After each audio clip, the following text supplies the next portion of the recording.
right, fight fans, here we go. SparStar Promotions is proud to present three 3-minute rounds of mixed martial arts in the featherweight division.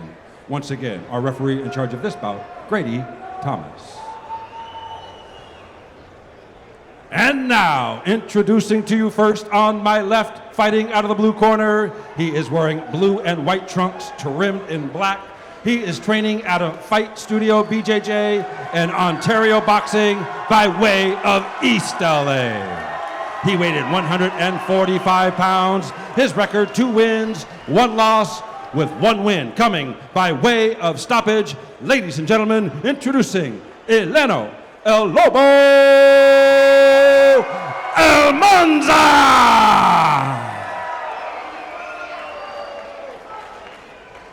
His opponent across the cage on my right, fighting out of the red corner. He is wearing black trunks trimmed in multicolors. He is training out of OCRTC and Rising Suns Thai Boxing by way of Newport Beach. He weighed in 145 pounds. His record, 3 wins, 3 losses, with 2 wins coming by way of stoppage. Ladies and gentlemen, introducing Truxton! All right, fans, here we go. 3 3-minute rounds of mixed martial arts in the featherweight division.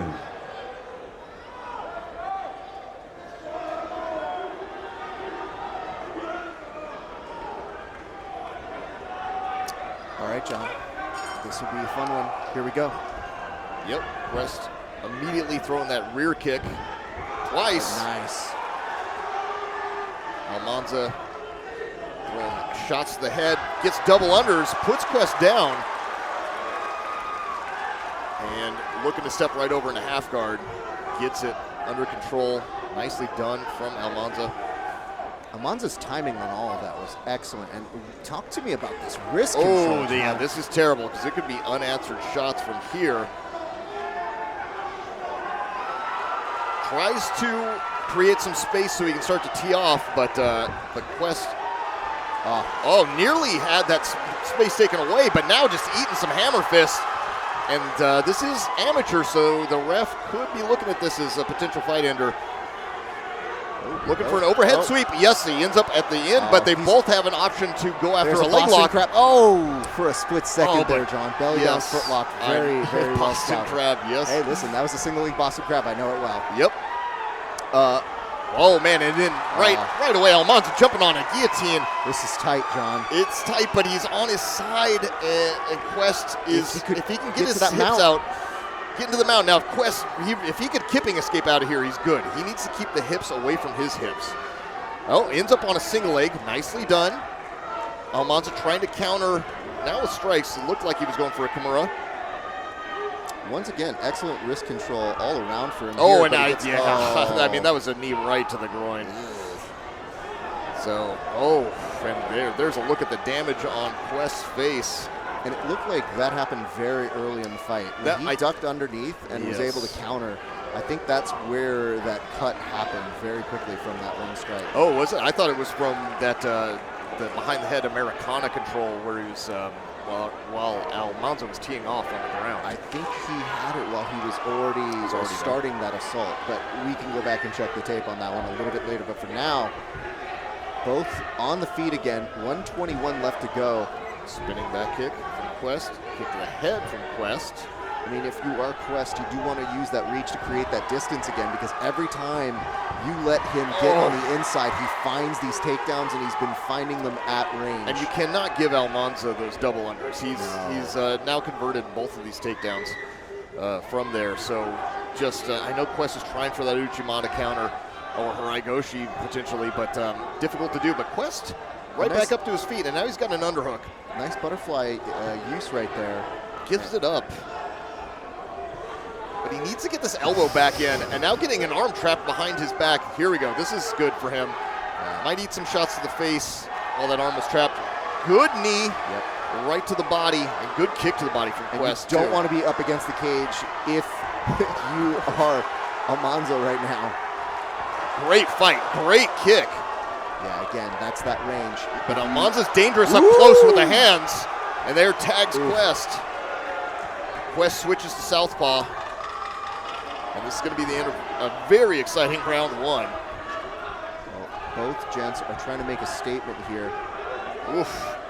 And if you consider it, just the last minute of that from Quest let you know he is still in this. He is going to find his way back into this fight, but the early 2 minutes of that were very heavy in Almanza's Almanza, favor. very dangerous. Obviously, some heavy hands, some Yeah. good striking, especially you start closing that distance and you get him into the punching range. He just comes barreling out of the pocket and just throwing strikes left and right and finding their home very well. Quest seems to be better when he's fighting from a distance. Yes. And he can keep at the end of his range, especially with those kicks. Those kicks were doing very well for him. But Quest, whatever he's doing with his training, I have to say they're doing a great job with him because you see this kind of mental fortitude that he is displaying, that he looks relatively unfazed despite the damage, despite the bad positions, and he is right in this one. And Almanza taking some deep breaths here. We'll see how that first round affected him. Quest looks pretty fresh though. Back So again. I mean, here's some little information for you guys. I don't know how well versed you are in nicknames, but if you are looking up Almanza, you will find that he is known as El Lobo Jitsu. And if you look at that, that means the wolf. And if you looked at the way he was attacking, he was definitely attacking. He was up to that namesake right there in that last round. It just shows the proficiency of his jiu-jitsu. And right now, we're seeing him trying to figure out how to work again from that range, because as you're seeing Quest jump in with that flying knee, he has to just avoid it to stay out of that. yeah, that's what I unless he times it perfect on maybe a shot coming in or something, I would like to see Quest stay away from knees like that. But leg kicks like this is where he's money, in my opinion. I think staying on the outside, wearing out Almanza. This is a good strategy. Well-timed takedown. Yep. Almanza has really been on point with the takedowns tonight. Quest is going to look immediately for a triangle. Got those long legs. A little bit easier to set up the triangle. And he Harder to has finish. that overhook here, John. That's a big help. Yes, and he gets the leg over. Now, Almanza is going to try to slip his head out of there, and he does so. Winds up in the cross Side side. control. There's a buggy choke Yep. here, John. And I think he's got it locked. This might be a fight ender right here. A buggy choke finish in amateur MMA. This is truly 2023. He's gritting through it. Now, John, is there any way to stop this? Because it looks like he's also making sure that he's putting down that pressure on him, and you do see some wincing on Almanza right now. I mean, if I'm Almanza, I don't know. For MMA in general, against a buggy choke, especially if it's the old school version of the buggy choke, standing up and dumping them on their head, I don't think that they can do that in amateur MMA. No, I don't think so either. Now, here was something that I thought that was very interesting. That arm sneaking over to the hip might have helped just give him a little bit of an inch, because really in that position, it's when you get locked up. And if you can use the parts of your body that are on the inside, you can maybe create a little bit of space by breaking it up ever so slightly. Man, this is a great fight. Quest here trying to come up with this underhook, maybe on a single leg. But Almanza is hip to it. He's trying to throw some strikes in there. Almanza looks tired, though. He does, and I think he has to remember that he might be behind in this round. So at this point, you do need to put in a little bit of work, just not positional dominance in these areas. That was an excellent, clean pass from Almanza. And you can see Lucas Leitch is coaching in the corner. And that's a jiu-jitsu legend in your corner. So I'm sure some great instruction from him. And now, Quest looking for this is kind of like maybe like a reverse buggy or an opposite arm buggy. What I'd love to see him do is make another underhook and start coming up to the top. And this one's going to play out right here on the floor. And I think that does not look so great for Quest. a very interesting thing because you do get the idea that, okay, Quest was setting up more of the attacks from underneath. However, a well-timed takedown was what set up that whole sequence. Then you look at the fact that you can't get over the realization or the actuality that Almanza was still on top for the bulk of that. It's just he wasn't necessarily racking up the strikes in those moments. What I think you have to consider now at this point, though, is you mentioned it going into round 2. Almanza looked a little bit tired. And you know what? Part of the reason maybe he wasn't expanding all that energy is because he knows we're likely going to a 3rd round. Now you have to see, what does that gas tank look like for him? Because even though Quest was on bottom, he looks like his gas tank is well intact. So it really will come down to this round, how people are going to want to fight out of it, and more importantly, how they're able to now play against each other. I'm not sure, but I saw Almanza very low on that stool. So yeah, I am concerned on the energy because he's put in a lot for tonight. But again, that's why we love this sport, John. Yeah, I mean, we're going to find out right now. Quest, I have to say his cardio, I'm very impressed with his cardio. I mean, this is a rough fight, yes, and he looks fresh at the beginning of every round. That's great recovery. Almanza looks quite a bit more tired, but somehow finds the right angle, the right timing, and he just makes it work for him. They're throwing that, he was thinking about maybe that knee tap or going for a takedown, but threw that right straight too. I think he's looking to catch one of those kicks again. I think he's looking to find that opportunity to get that takedown. He's found it before, and I think he's figuring like, all right, maybe if I can get to the top, positionally beat him, then there's less chance for him to use this range, less chance for him to find that one strike, that one punch that could change the whole trajectory of the fight. Yeah, I mean, another well-timed takedown attempt. Doesn't get double unders. But you know what? This isn't bad for him. He's looking for that same kind of type of situation that we were talking about earlier. And he's willing to put himself in that close range, which guess what? Keeps Quest from any kind of long strikes. This is very effective. He just has to be very, very cautious on how he finishes this takedown. Yeah, I don't love it when Quest is going for this counter on the Uchimata just because he's not had great success. Yeah, and you can get lifted, especially the hips come in. And now, if you're Almanza, you got to get off that cage. You got to circle out very quickly.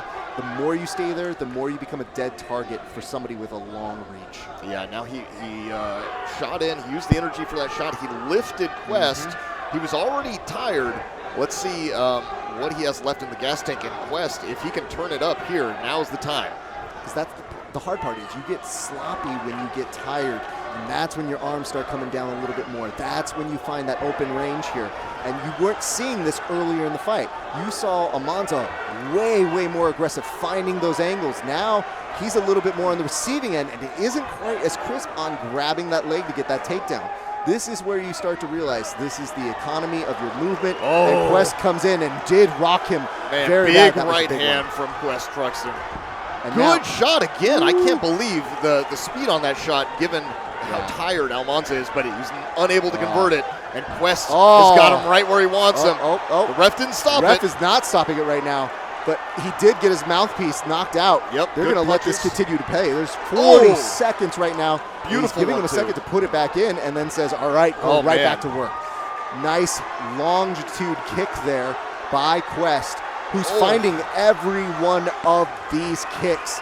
If you're Almanza, you have to circle out. Again, you have to make yourself a harder target to hit. Even going on the inside, finds his overhand right. From Almanza, though. Audience is very much coming alive on this, and with good reason. There's 13 seconds left to go. Quest is pushing him up against the cage. Almanza returns back. You're seeing Quest just shake off those strikes, and we are going to find ourselves at a decision here with just seconds left. Wow, what an interesting end of that fight. And if you're looking at this, and you're looking at the body posture between the two different gentlemen, you are seeing a very confident Quest in how he conducts himself, how he carries himself. Almanza putting his back up against the cage. Now, here's the weirdest part about this. In theory, this should not make a difference. This should not make a difference. But let's look as to why they might be this tired. John, walk us. Yeah, this is, this is Almanza. His hands early on were absolutely devastating. really landed some good punches here, even close to the clinch, and using it to get to his double unders where he had success multiple times taking down Quest.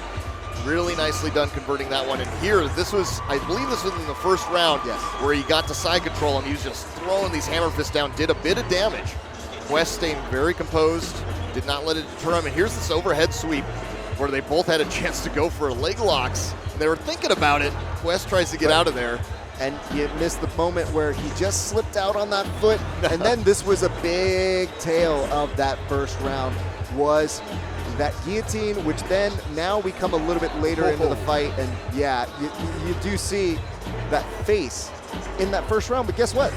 He's cleared up. Now we go into the second round. There's a great takedown that happens here, and that's kind of the way that story goes. You see a little bit of a buggy choke, and now I know for some of our MMA fans, this may not be something that you see on a regular occasion, but those with great flexibility are able to create a choke that makes it very unsuspecting when you are on top. They can be devastating. Can be absolutely devastating. Now, when you look into this third round, you see Quest starting to put the hurt on him, and you do see the knockout of this. And to his credit, Almanza thought about going to pick it up himself, but then said, you know what, the ref didn't stop that.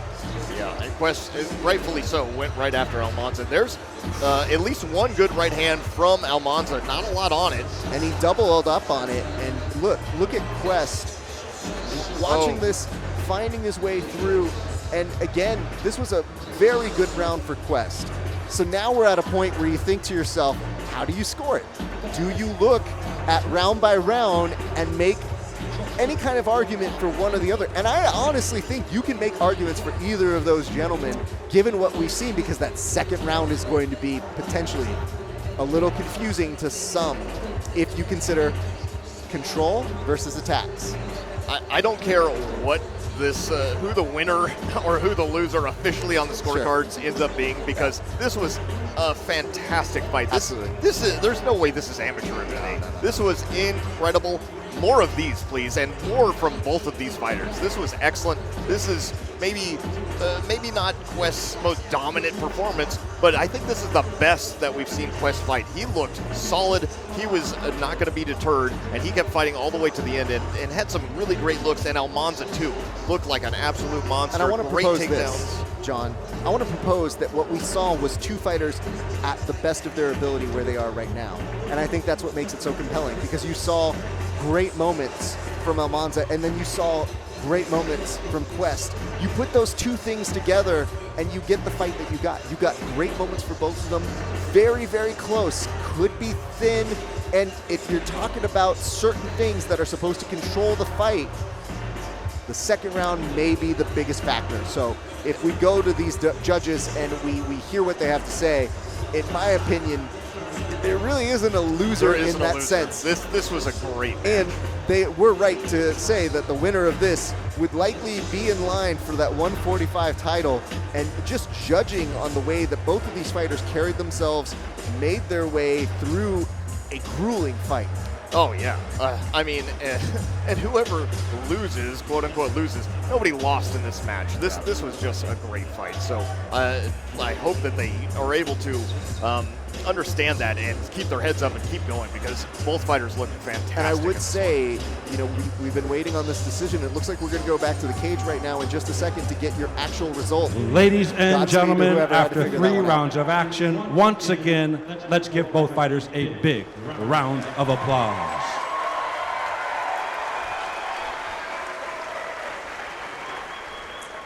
Ladies and gentlemen, after 3 rounds of action, we go to the scorecards. We have a split decision. Judge at cage side, Giovanni Varela, scores the bout 29-28 in favor of Almanza. Judge at cage side, Glenn Paulson, scores the bout 29-28 in favor of Truxton. And judge at cage side, Jackie Denkin, scores the bout 29-28 in favor of our winner by split decision, Eleno Almanza!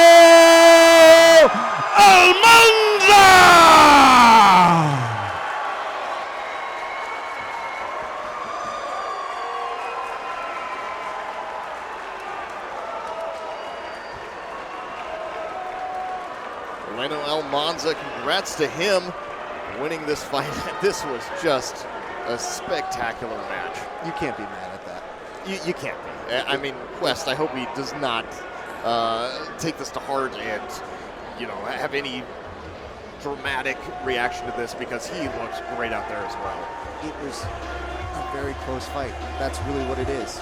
And yeah, obviously, you know, you kind of have to get to a point where one of them has got to win.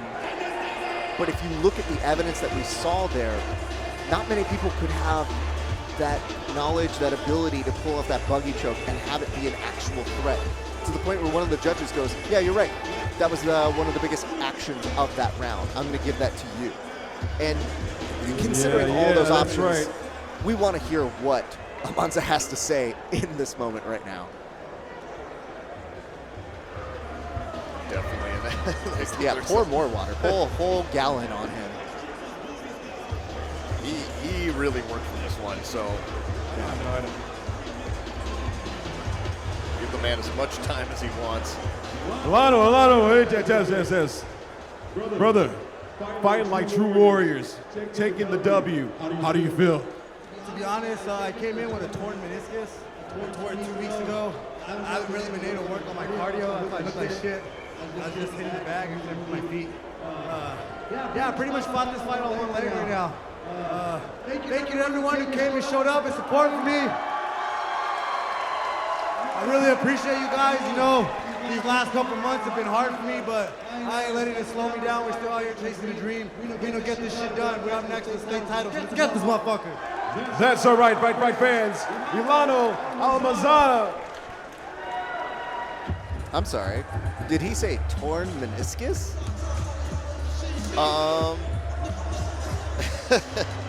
I mean, no fighter comes in 100%. No, I get that part, John. It's just, yeah. At the end, it's not a celebration. It's a, my meniscus was torn. And you think to yourself, is that what you do when your meniscus is torn? I mean, that was pretty impressive for fighting on one leg, as he said.